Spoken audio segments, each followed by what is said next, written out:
So the question I have is, where do your clients come from? How do you identify and bring new clients in to the business? Yeah. Well, a lot of it is I would say, passive marketing. It's some word of mouth. It's people seeing our website. We actually do get a lot of calls just from organic Google search. Hey, I was searching for a 20-foot long drivable Twinkie and you guys popped up, which is great. So our SEO is working somehow. Yeah. We're getting those four-wheel drive Twinkie hashtags in there or whatever. So it's it's a variety of things. It's certainly repeat business. We try to create good relationships and maintain them and build on those. A lot of our customers are very deep in terms of their needs for what we do. When we work with large companies, the big shoe companies here in town, or Intel, or there are a lot of different needs for three-dimensional storytelling, if you will, from their either marketing departments or prototyping, and that's one thing, is that we do try to keep a pretty broad, offering out there in terms of the different markets that we can service. It's all falls under that umbrella of three-dimensional storytelling, and that can look at a lot of different ways. So some email marketing, a lot of LinkedIn prospecting, just making connections with again, creative directors and art directors and producers and folks like that at creative agencies or at brands. Things like that. So you had an opportunity recently to take a sabbatical, and was it a full 12 months? No, it was 6 months. Okay, it was 6 months. Yeah. And what did you do? What did you do for 6 months? It was kind of a staycation, if you will. It was an opportunity to.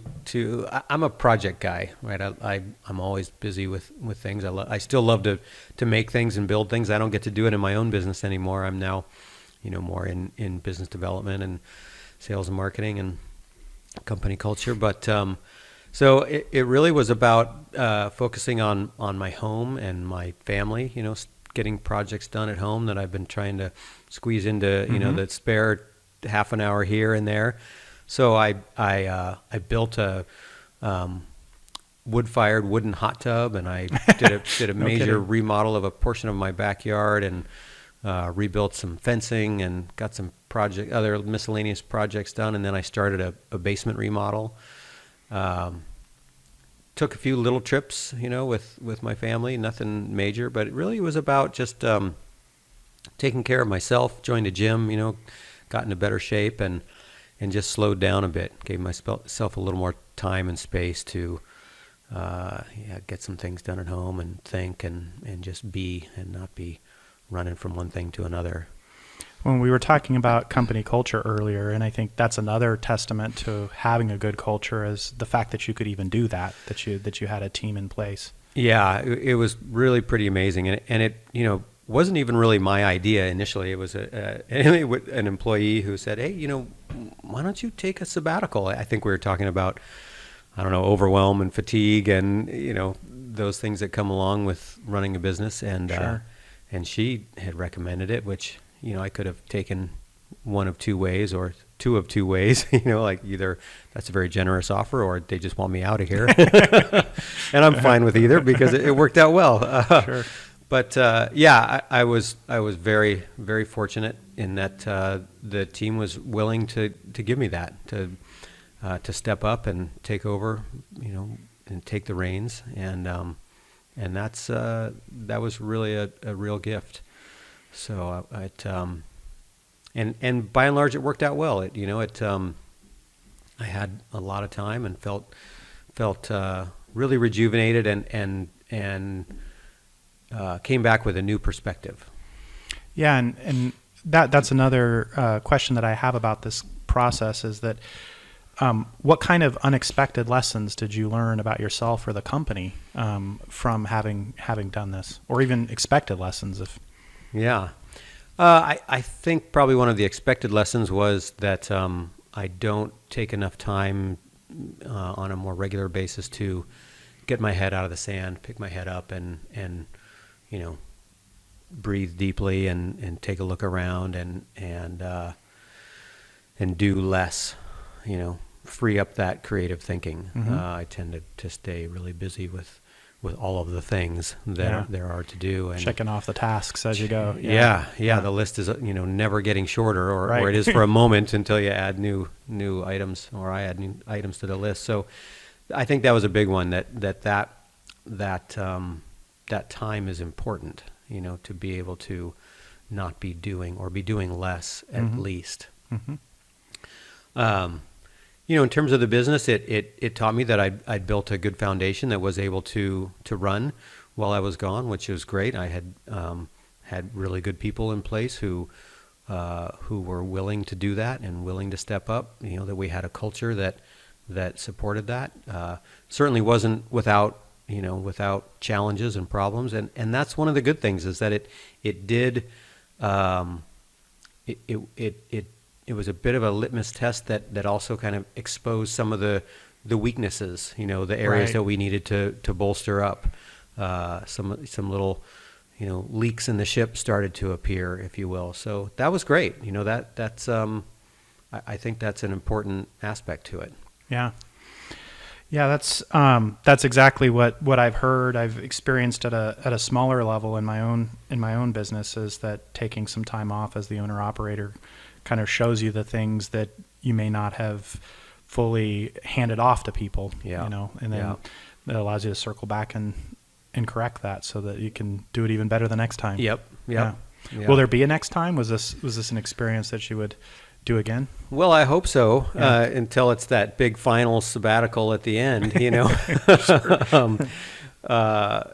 don't know what that looks like, but I'd like to, I don't know if it'll be, as big or as long, but I sure would like to take some more time, some time off here and there, get to a place where I can take bigger breaths in between, and, Mm-hmm. and get some perspective. I think we're still in or just kind of at the tail end of that shoring up of the challenges that we found phase. So now that we're complete with that, I'm starting to think about, how do I, what else do I need to put into place so that I can step back a little bit? It was the motivation, one of the motivations when I started it. I didn't, intend to do this until I die, necessarily. So, we'll see.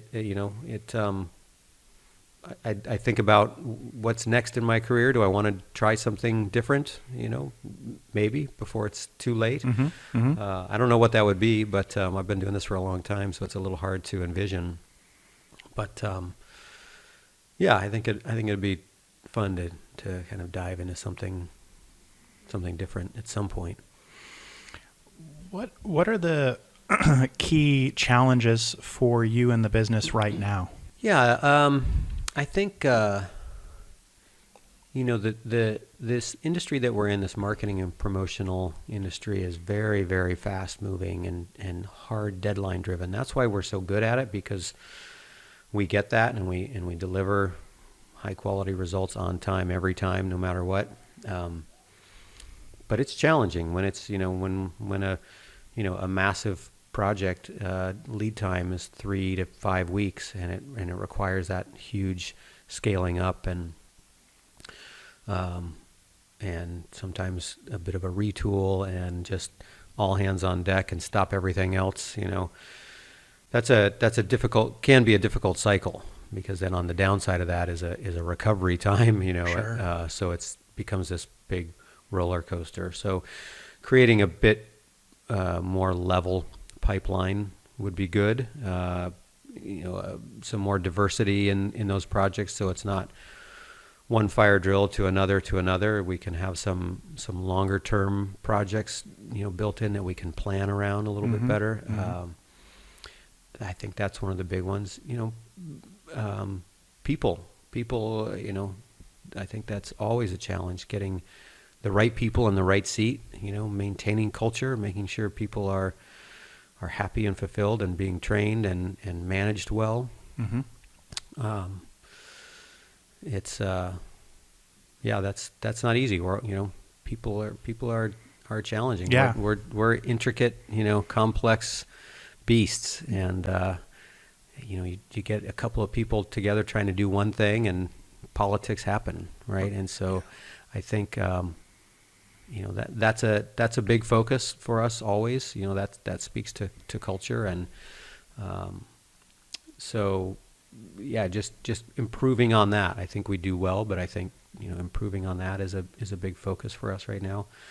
And then I think a diversification, thinking about economic downturn and what do we need to do to be ready for that. What industries are going to survive through that we can service? What ones are not? We've always been had a fairly diverse market out there, but do we need to be more diverse in that in who we're talking to? Sure.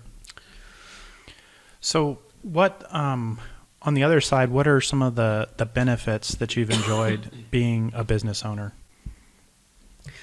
Yeah, I think those benefits of being a business owner are, at least those first ones that you think about, or that I thought about when starting this, maybe are not what they seem on face value. I'll have all this freedom, because I own this business and it's mine, and I can do whatever I want whenever I want, and that's really not true. Right. Yeah. As it's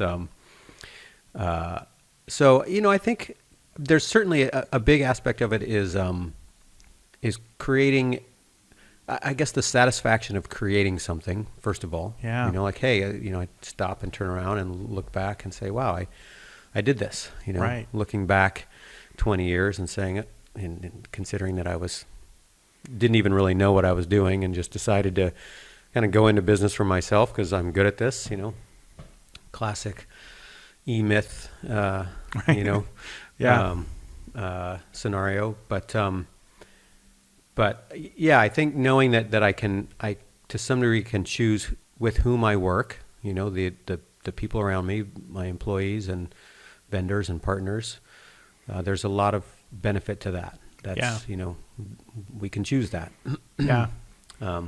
Customers, to some degree. I mean, they choose us. We can sometimes say yes and sometimes say no to some. So there's a little bit of freedom in that. I think, being able to take a 6-month sabbatical is tremendous. I mean, that's a big benefit. It took 20 years to get there, and that's an awful long time to wait for a vacation. But, some people never get that. Right. So, Yeah. yeah. Yeah. I mean, I think kind of building off what you said, for me, it really comes down just the key of being able, owning whatever the mistakes are or the errors are, because philosophically, I realize that every journey is going to have mistakes, and any business that I'm involved in or operating is going to have its share of mistakes. Yeah. But there's something about the fact that they're my mistakes that makes a big difference to me in terms of, rather than working for other people and then having to live with the mistakes that maybe I didn't have full ownership of. Yeah. Yeah, for sure. And I think creating that place where people work together and can own mistakes and help me with mine, Right. is pretty neat. It's there is, I guess, a feeling of control there. I do have control over what happens. Yeah. I mean, I subscribe to ultimately in a business like yours, where you have to sometimes direct, as you mentioned earlier, upward of 50 people, you don't literally have day-to-day control over everything that's necessarily going to happen. And if somebody down the line makes some kind of mistake, you may not have had direct control over that. But for me, I kind of sit back and think, well, but I had control over choosing that person to be on my team. That's right. So Yeah. I still get to own it, Yep. which I just feel better about. I don't know why. It's just that intangible feeling. Yeah, it's true. I mean, it's I guess there's some helplessness in observing, the contrary, which would be other people's mistakes that Yeah. I've had no control over, I have no control over, couldn't and influence I couldn't and- influence, and Yeah. that's, now I just got to deal with it. There is some, I guess, power and freedom in owning every aspect of those Yeah. mistakes. Ultimately, I made some decision that has led to this, or I have not put the right process in place or empowered people to do differently or something. So Yeah. Well, what do you see? What do you see next for Figure Plant? yeah, I wish I had a really clear answer to that, and I've been trying to get some clear vision on that for years. Really, it's never been one of my fortes to create really good long-term vision. I tend to, as I said, keep my head too far down in the sand and just keep dealing with the day-to-day and the fire drills, which is a challenge of our business. And that we looked at a project a couple weeks ago again for the Consumer Electronics Show, and it was going to be another 3.5 week build. Multiple, many hours of overtime, and boy, it just takes over everything. But I think it's looking at more long-term, permanent build projects. A lot of what we do is very temporary. It's for a show or music festival or trade show, and it's going to serve a fairly short life and then be recycled, or in the worst case, thrown away. So I'd like to develop some more permanent type projects, perhaps a product line or two of some sort we've talked about for a long time. And even though I say I wouldn't want to make a widget, there's parts of making a widget that sound really good after doing this custom one-off work for so long. But creating a balance, a little bit more of a balance there between the two. Sure. Because I think they have there are benefits and positive aspects of both. The having to move very quickly for these short-term projects it's very invigorating. It creates a real hotbed of creativity and collaboration. When it's got to get done, you don't have time to just deliberate and spin wheels. And at the same time, it'd be nice to be able to spend some of that creative energy in a little bit more relaxed time and place. Sure. So I think that's it. I think that's finding a mix, that works. Mm-hmm. Well, is there anything that I could have asked today about Figure Plant that I didn't? Oh gosh, I'm sure many things. It's I always think when talking about business and running businesses, would I recommend it to somebody or would I not? And I don't know where I land on that. Depends on the day. Some days I think, no, it's crazy. It's way too hard. There's too many things to think about. And then at other times I think it's, what an amazing opportunity we have to do that in this world. Do you think being an entrepreneur is for everyone? No, Yeah. no, absolutely not. I'm not convinced it's for me after 20 years. There are people way better at it than I am. I've managed to succeed, to some degree at it. But no, I don't think it is. I think it's, there, and it can't be, because we need people for whom it's not. Right. We need the people who want to work for somebody else. I think about it now, like if I were to go to work for somebody else, become an employee again, I would be so much better of an employee now, knowing what I know about what it's like to run a business. Mm-hmm. And so I really value that. That we can't all run businesses, because then we'd have a bunch of businesses with no employees, right? So, right. It's so. I think people who want to run a business should grab that by the horns and do it to their fullest ability, and those that don't should have no feelings of inferiority, that they don't want to do that or can't do that, because it's it's not for everybody. Yeah, absolutely. And like you said, if we're running businesses, we need them too, and they're probably doing things or have skills and attributes as employees that would be hard for us to perform well in what they do. Oh, absolutely. I mean, I'm the people that work at Figure Plan, I'm just so amazed by their abilities, and they're way better at what they're doing than I ever would be. And that's what has made us successful. Is the people that are attracted to what we do and have the drive and ambition and willingness to put in the hard hours and solve the difficult problems on short timelines and take big risks and fail at times at them, but in the end succeed.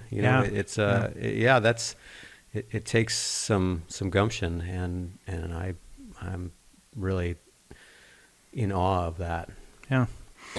Well, I want to thank you again for your time and for joining us here today. Definitely appreciate it. Thank you. Yeah. Oh, you're welcome. It's really been a pleasure. Yeah.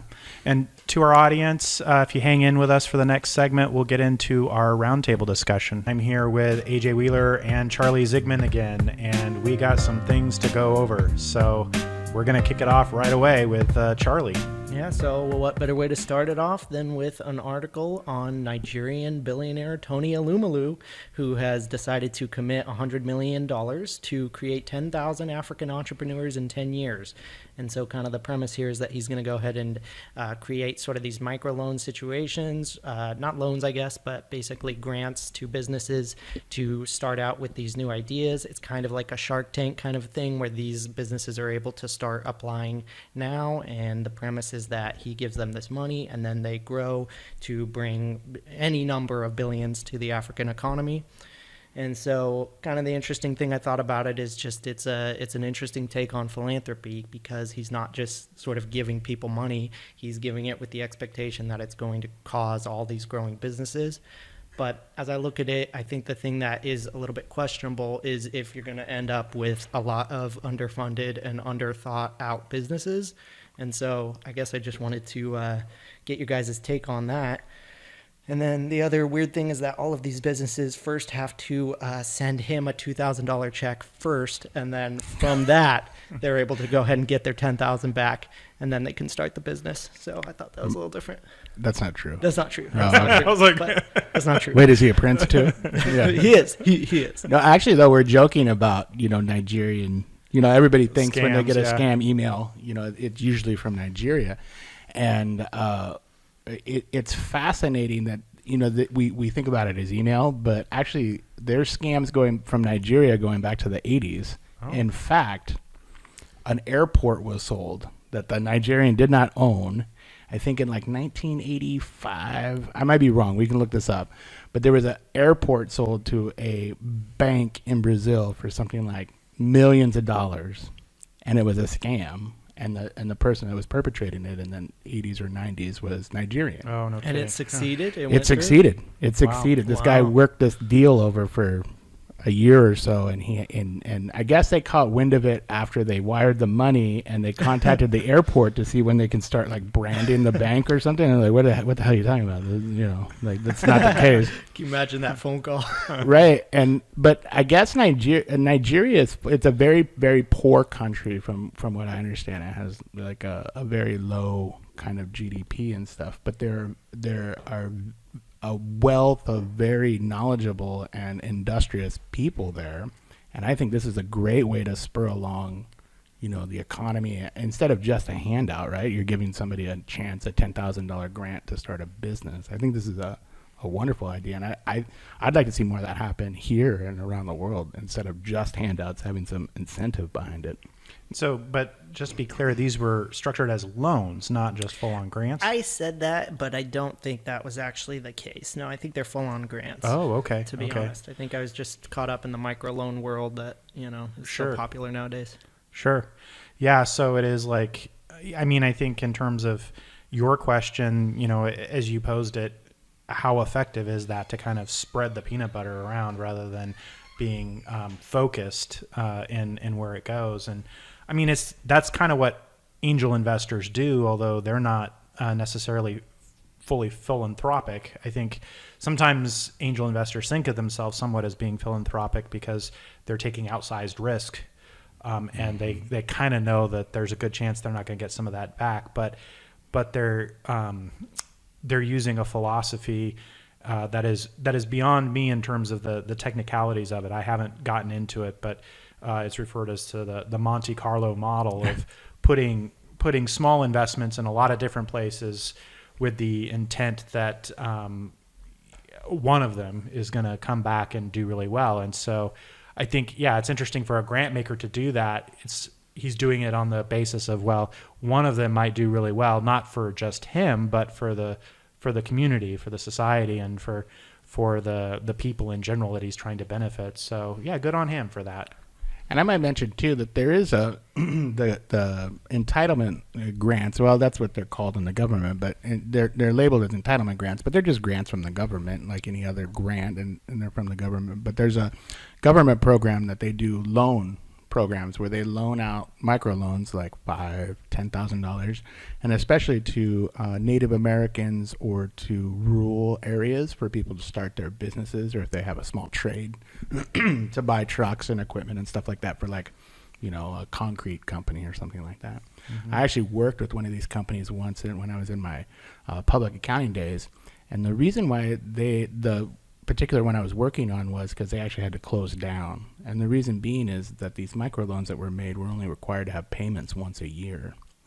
And these, very rural and uneducated people that were starting these small businesses didn't have the financial savvy to sock away their earnings to make that large principal payment once a year. Yeah, really.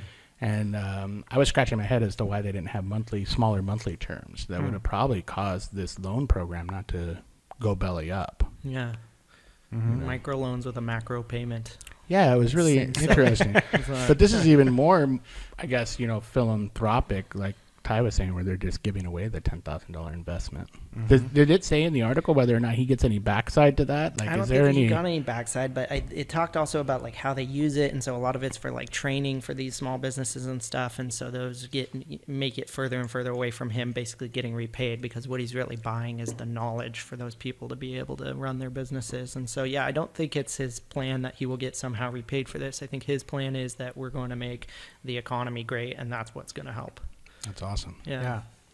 That's good on him. Yeah, it's good to see. Shout out to, what was his name again? Tony Alumalu, and I'm probably butchering that, but that is how it goes. I'm not going to try, it. But good. My boy Tony in Nigeria. Right. Good on you, buddy. Is the only Nigerian billionaire named Tony. That's how you can distinguish. Yes. Yeah. Yes. All right. So for my article this week, I picked out, it was an article in Forbes. This was a little while ago by Alex Knapp. And it's about the health test company biome. Have you heard of this company? So biome was founded in 2012 with a Kickstarter campaign, and it was an at-home test. We should probably put a spoiler warning in this. We're going to talk about poop. Okay. Okay. Yeah. And like bodily functions. We're getting into the microbiome. Yeah, microbiome stuff. Okay. So this biome would send, the way they worded it, at-home test kit that would enable customers to get genetic sequence for the microbes found in their gut. What it means is they sent you a kit and you pooped in it and you sent it back to their lab, and then they basically like told you what kind of microorganisms were in your gut. Okay. Yep. And so just a little background, how much do you guys know about like gut biome or a healthy? A little bit. I mean, I've been excited about the idea of blaming the fact that I'm fat on organisms in my gut. That sounds like okay. That sounds like something I totally would love to do if we can get there. Let me help you out. Okay. So actually, you're the first thing to know is like what goes in your mouth and goes through you is actually outside your body. Like it's not actually, because there's literally it's hard. It's a hard concept to wrap your head around. But there's a hole at one end and a hole in the other. Everything that enters your body from the food and everything is broken down by these microorganisms in your body, and of course, like your stomach contents and all that. Okay. And so there's different types of these microorganisms in there, and recently there's been studies that link your basically the cocktail of microorganisms in your gut to everything from like anxiety, depression, weight loss, weight gain, insomnia. It has a lot. This is like the cutting edge of medical science at this point in treatments. Irritable bowel syndrome or I forget the other one. There's a more severe Crohn's. thing of it. Yeah, something like that. The only available commercial treatment for it is what's known as an FTT, which is short for fecal transplant, whatever. Anyway, there's a company. Okay. The technical Yeah, term. they freeze dry poop, and then you take a pill, and it is supposed to, put good microbiomes in your system. And the technology and this health science has been merging for a while, and they're bioengineering these microorganisms for treatments. And there's something like, I don't know, 100 different startups in the last like 10 years that have been around this probiotic kind of movement. And something like 51% of angel investors have some kind of investment in these microorganism tech companies. But this is Biome. The reason why we're talking about it is because they filed for Chapter 11, and it's kind of the newest WeWork schedule. Or WeWork kind of situation where there was supposed to be this massive valuation around this company, and there was a lot of upside, and they're going to make money, but they're not profitable now, and in fact, they burn money. And it's kind of like, nobody's hearing about this because I think WeWork overshadowed this story, but it's very similar where they got a bunch of investments, and the reason they were valued, they had a valuation estimate of about $600 million. But the reason being is because a bunch of rich people pumped in a bunch of money, and now they want it to be valued at that point. Sure. It's showing a valuation on the balance sheet, which is not probably accurate if you're forecasting cash flows and stuff because they haven't been profitable. And so my question to you guys is do you think is this a trend that we're going to continue to see at the end of this? Because this is supposed to be the hot new market. And this is where a lot of the investment's going. And I'm wondering if we're, this is like the third one in a row. Uber, of course, WeWork, and now this one. And we haven't heard there hasn't been like a Facebook or a Google IPO in a while. Yeah. And I'm just wondering if, this is kind of like the crest of the wave of large IPOs. It seems like it has more staying power because its idea is so fundamental to everyone, and all of these other ones that you're mentioning aren't as much of a universal thing that we all share. I mean, WeWork and Uber are pretty universal, but gut biome is something that we all have. So if there's some real legitimacy to this technology, then it seems like it would have more staying power, at least from my perspective. Yeah, it seems like if it works, it'll definitely have staying power, right? It either works or it doesn't. And unfortunately, it's not like that. It's not like it either works or it doesn't. Either works or it doesn't always work, but there's a lot of people who think it does. And right. So, but I don't think, I think if it actually works, then yeah, I think the industry and the technology would have the staying power. Any particular company, though, that may be kind of getting into that industry may be pumped up too soon and may, suffer from this kind of syndrome of being overvalued too early in the process and having too high expectations put on it too early and then suffering from that. And I think, we've seen that. We saw that. We've seen that across. I've seen that, I should say. Let me just back up and say I've seen that in my lifetime, in my career. If I go back to at the point that I was mature enough to even be paying attention to what's going on in the economy, it would have been the .com bubble, right? Mm-hmm. Today the internet does work. Internet commerce does work. All the things that we were trying to do in the 90s actually does work today.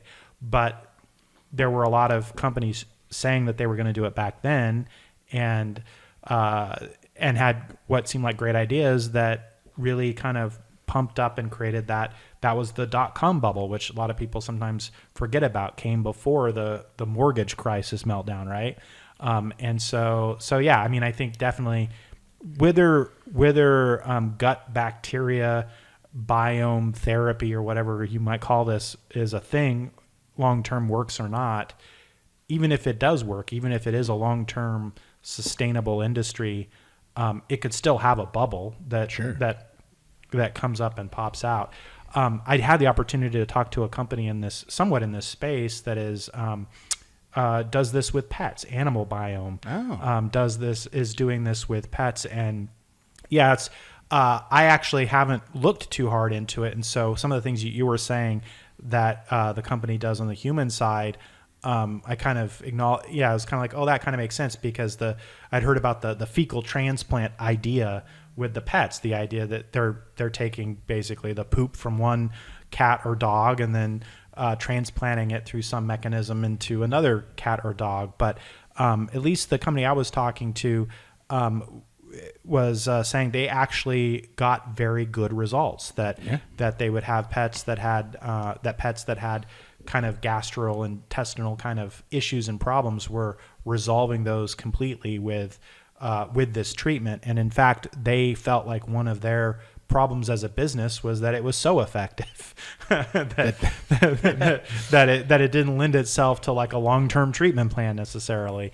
And so yeah, I think that it's definitely a space, right? It's a place where things are going. I just don't know, right? I mean, obviously there's something about, as human beings, if the proposition is, oh, I've got to take a pill with somebody else's poop in it, is that how this works, right? So I've got to swallow somebody else's poop for this treatment. It better be pretty. I better have pretty good confidence in its effectiveness before I go there. And I think that's probably the company's probably dealing with some of that right now. Well, it is funny to read the article. Sorry, Charlie. That's okay. It is funny to read the articles because at first I'm thinking like probiotics. And some of it is that, right? Like a probiotic kind of thing where it is just the microbes itself. But then they really start talking, because a lot of universities are into this, they're really talking about these fecal transplants, and they use every way under the sun not to talk about the fact that they're using poop swaps. Right. Yeah. You know, like FTT or any of these other acronyms and then you got to Google that. And what is it? Oh, it is, you're putting in somebody else's poop in your system so you can, and it seems to work, you know, like it is the only, for the really bad irritable bowel syndrome thing, it is the only cure or the only treatment. Well, and on the human side, I guess, I mean, I don't know how this is working, but does that mean that there is a profession of being a fecal donor? Yes. In fact, I did some research. There is somebody in Portland that's been doing this since 2013. Has been administering fecal transplants in Portland. I know a couple of Portland fecal donors. But so I went to her website, and one of the things that she said was she was very picky about her donors, and they were all meticulously like diet, exercise, you know, like family health screened before. I thought you were pulling my leg. Like, no, I swear to God. Oh. Yeah, no, this is for real. I mean, so is this thing regulated right now, or is it like a health supplement type of thing? That was the other part of the article that they said is this is not FDA regulated. FDA stands for Food and Drug Administration. It doesn't include poop. So, because poop isn't food or a drug, right? Are you sure? Shouldn't be. Are you sure? I've been told to eat shit a bunch of times in my life, but at no point did I. But not by a doctor, right? I think the biology here and all this stuff is interesting, but I just want to talk about the sales and marketing team of whoever was able to convince us all to start eating other people's shit pills. I mean, that's the real miracle amazing. here, right? Yeah. Like, I don't know how we're even not talking about that. We need to hire that guy. He could get our podcast anywhere. Right. Yeah. Exactly. People listen to this shit. No, I know. Well, no. I mean, it's Wow. I mean, it's got. I mean, if that's going to be a thing, then surely we want it tested and highly regulated. Yeah.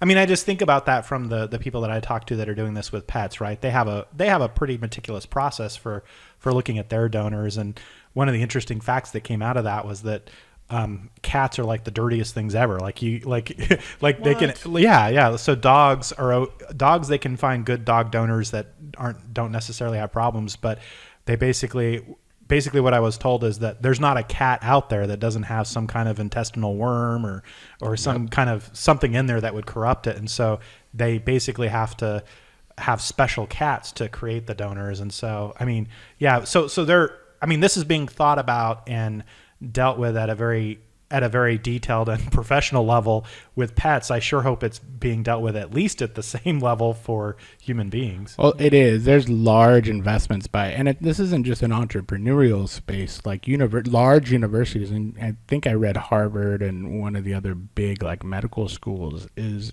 investing quite a bit and have done research on the effectiveness of these, from anywhere from depression to weight loss to anxiety treatments. That the results are promising and repeatable, and so I think that you probably are going to look. And let's be clear, this isn't all going to be poop eating treatment. That it is going to be packaged like your set of probiotics that you buy at the store now. Yeah, like you would think they might come up with a synthetic version at some point. That's but it's I think about. There's a lot of young people that are donating blood and plasma and things like that that's how they decide, that's how they get by to kind of live the lives they want to live, is they get some money from doing things of that nature. And it's like, okay, so now fecal transplants are the next thing. Yes. Yeah. Sell your shit, people. Yeah. All right. Well, that's all I had. All right. Well, very good. Well, thank you guys. Yeah, that's another good discussion. And we will get back to it next week. And for our audience at home, thank you for watching. And please hit that subscribe button and the notifications so that you see us when we come up. If you're watching on YouTube and podcast, please subscribe and tell your friends and family and neighbors. Tell everyone you can about us, your colleagues, so we can build that audience and keep doing this with you as long as possible. Okay, we'll see everyone next time. Thank you. Thank you.